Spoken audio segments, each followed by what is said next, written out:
तो देखिए यार दोस्तों, मैंने आपको काफी समय पहले ही बता दिया था कि अब हमारे 8 भारतीय जो कि कतर में कथित तौर पर जासूसी के आरोप में गिरफ्तार किए गए हैं और उन्हें मौत की सजा सुना दी गई है, उनकी सजा बहुत जल्दी कम होगी और बहुत ही जल्द वो स्वदेश लौटेंगे।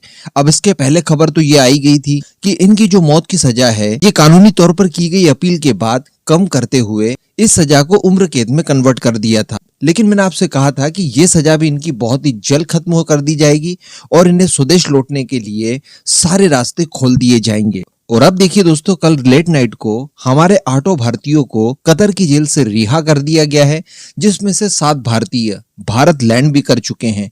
आप सबसे पहले वो वीडियो देखिए। वीडियो देखते देखते नीचे कमेंट बॉक्स में जय हिंद जरूर लिखिएगा।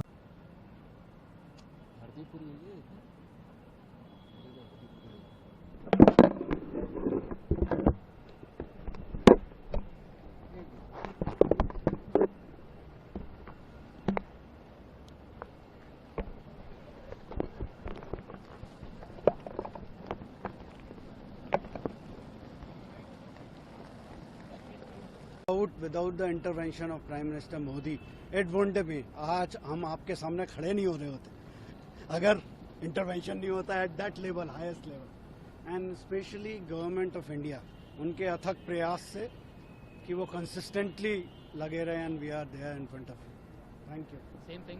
तो आपने स्वदेश लौटे भारतीयों का वीडियो देखा, उन्होंने जो कहा वो भी आपने सुना। इनमें से एक पर्सनल द्वारा जब बात की गई मीडिया हाउस द्वारा, तो उन्होंने बताया कि ये प्राइम मिनिस्टर मोदी के प्रयासों के बिना संभव नहीं था। अब आपको यहाँ पर लग रहा होगा कि साथ ही क्यों भारत आए? जब 8 लोगों को गिरफ्तार किया गया था तो पूरे के पूरे 8 क्यों लौट कर नहीं आए? तो ये मिस्ट्री अभी भी बनी हुई है।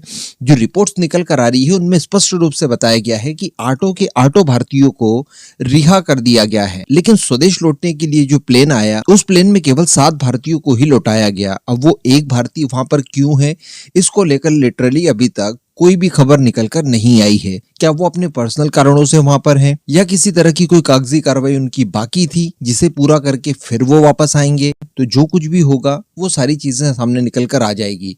लेकिन ये नहीं कहा जा सकता कि उन्हें अभी नहीं छोड़ा गया है या उनके ऊपर फर्दर किसी तरह की कोई इन्वेस्टिगेशन होगी।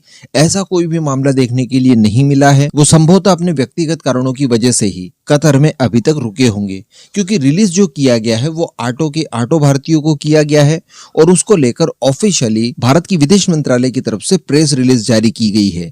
तो किसी तरह का कोई संशय या डर भय मन में नहीं है। लेकिन खबर सुकूनदायक यही है कि हमारे 8 के 8 भारतीयों को सकुशल कतर से बचा लिया गया है। हालांकि अभी भी मैं आपको बता दूं कि इनके ऊपर किस तरह के चार्जेस लगाए गए थे इसका खुलासा नहीं किया गया है।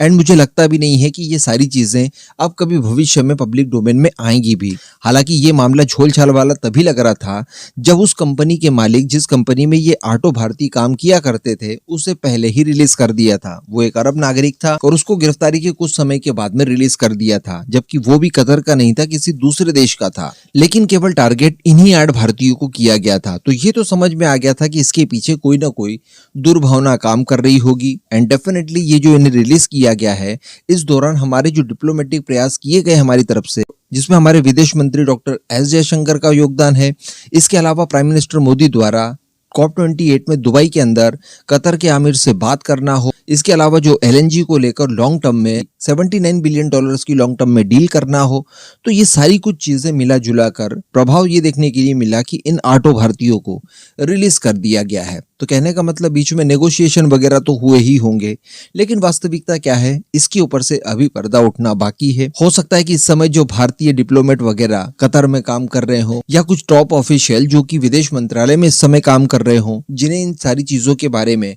पूर्णतः जानकारी हो, और जब वो बाद में रिटायर हो, उसके बाद जब वो अपनी बुक वगैरह लिखे, उस दौरान इन सब चीजों का खुलासा किया जाए। जैसा कि कुछ समय पहले बालाकोट मामले को लेकर एक रिटायर भारतीय डिप्लोमेट की तरफ से जब किताब लिखी गई, उसमें सारी वास्तविकताएं बताई कि भारत की तरफ से 9 मिसाइलें तैनात कर दी गई थी विंग कमांडर अभिनंदन को, जो कैप्चर किया था पाकिस्तानियों ने, उन्हें छुड़वाने के लिए। एंड ये सारी चीजें कत्ल की रात वगैरह जो बीच में निकलकर सामने आई थी, तो इस तरह की चीजें शायद तभी सॉल्व हो सकती है और पब्लिक डोमेन में आ सकती है।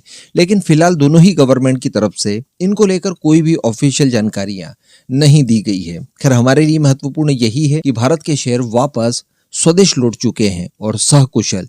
क्योंकि जो वीडियो भी आपने देखा इस समय एक बार फिर से आप देख रहे हैं, इसमें उनकी बॉडी लैंग्वेज देखकर ऐसा नहीं लगता कि ये किसी भी तरह से हरास किए गए हैं। ये सारी चीजें इनकी बॉडी लैंग्वेज से पता चल जाती है। बाकी इस पूरे मुद्दे पर और भारत के डिप्लोमेटिक प्रयासों को लेकर आपका जो भी मानना हो नीचे कमेंट करके जरूर बताइएगा।